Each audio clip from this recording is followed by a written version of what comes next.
Orang hidup itu sekali-kali sedih itu normal, karena itu bagian dari ujian. Walanabluwannakum bisyai'im minal khawfi wal ju'i wa naqsim minal amwali wal anfusi wath thamarat. Kalau ini sih ujungnya wabasyiris sabirin, ujungnya kabar gembira buat orang yang sabar. Oh berarti memang ini ujian, bagian dari ujian. Tapi kalau hidup tuh musibah,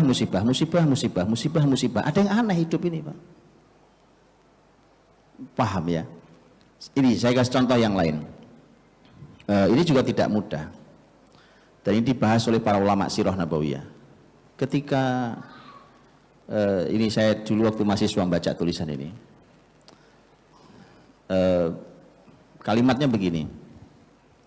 Mengapa Nabi Muhammad itu kalau perang, kalau jihad itu nggak selalu menang? Gitu ya. Kan mestinya kalau Nabi, kenapa Nabi nggak menang kan gitu kan mestinya kan? Ya dong, Nabi, mana Nabi? Dan tidak sulit bagi Allah menurunkan malaikat, dan terbukti Allah sudah menurunkan malaikat di beberapa peristiwa perang, betul kan?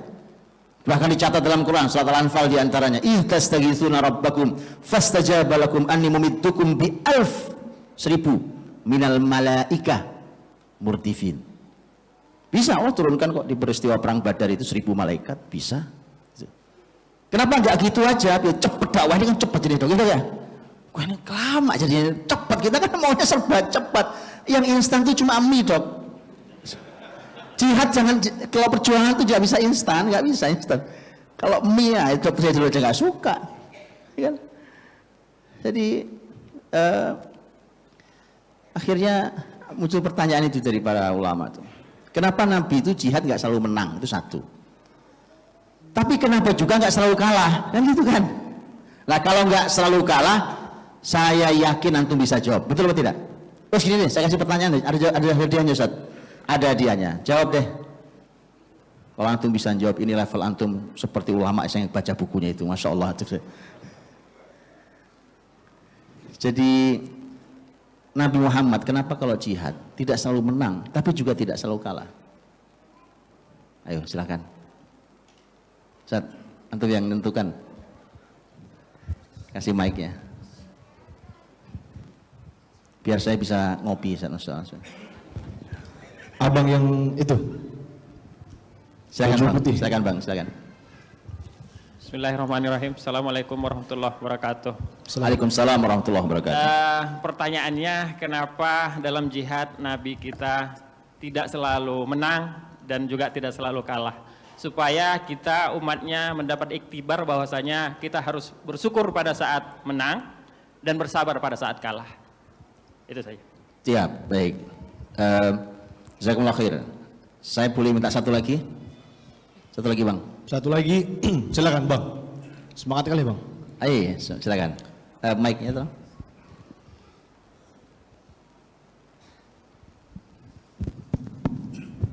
Bismillah, terima kasih Ustaz. Silakan. Langsung aja Ustaz ya.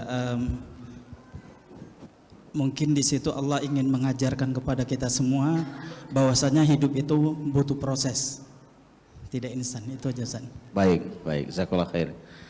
Kalau ngambil iktibar, ngambil ibroh itu sah. Dan dua-duanya tidak salah. Makanya boleh dikasih hadiah dua-duanya Bang ya. Kasih hadiah buku dua-duanya. Oke. Kasih Bang dua-duanya hadiahnya. Dua-duanya kasih dua-duanya. Ya. Saya orangnya baik hati Mas. Biar sehat kata dokter tadi. Katanya kalau baik hati tadi pemurah sehat katanya. Ya. Baik. Saya sampaikan apa yang ditulis para ulama. Dituliskan ulama tentang kenapa Nabi kalau perang itu juga pernah nggak selalu menang, nggak selalu kalah. Saya jawab ya. Kalau Nabi selalu kalah, saya bilang selalu kalah dulu nih kapan?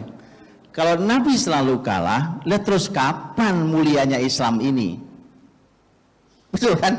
Kalau kalah lagi, terus kapan kita mau mulia? Izzatul Islam wal muslimin kapan tercapainya? Kalau kalah terus. Betul ya, satu. Tapi mengapa tidak selalu menang biar cepat perjuangan ini hasilnya? Karena teman-teman, ulama menyampaikan ini, dan ini ringkasan kalimat ini nih, menjadi sebuah ringkasan yang luar biasa dari sebuah dari ilmu yang dalam. Karena Allah ingin membersihkan dari soft muslimin keberadaan kaum munafikin, kaum munafik. Karena kalau Islam itu menang, ini ngumpul munafik banyak banget. Mengapa? Karena Allah berfirman. Lihat firman Allah. Allah berfirman, "Laukana 'aradan qariban wa safaran qasidan lattaba'u walakin ba'udat 'alaihimus syuqqah." Surat At-Taubah.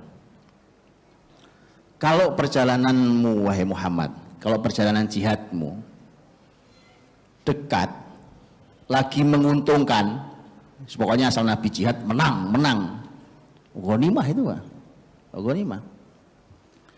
Dan itu besar, ghanimah itu bisa besar Pak, itu bisa bayangkan kota Medan ya kan, ghanimah gede, saya udah keliling-keliling, gede ghanimah ini.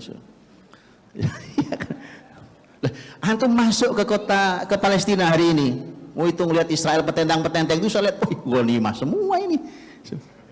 Ya dong, lengkap dari gedung sampai gadis-gadisnya, ghanimah semua itu. Yuk, lihat, antum kok nggak enak lihat muka itu, lihat teman-teman rahmati Allah. Kalau Allah sampaikan, kalau perjalananmu dekat, lagi mudah, wahai Muhammad, maka mereka orang-orang munafik itu lattaba'u, pasti ngikuti kamu, ikut kemana-mana. Walakin ba'udat alaihimus syuqqah, tapi perjalananmu itu terkadang jauh dan sulit.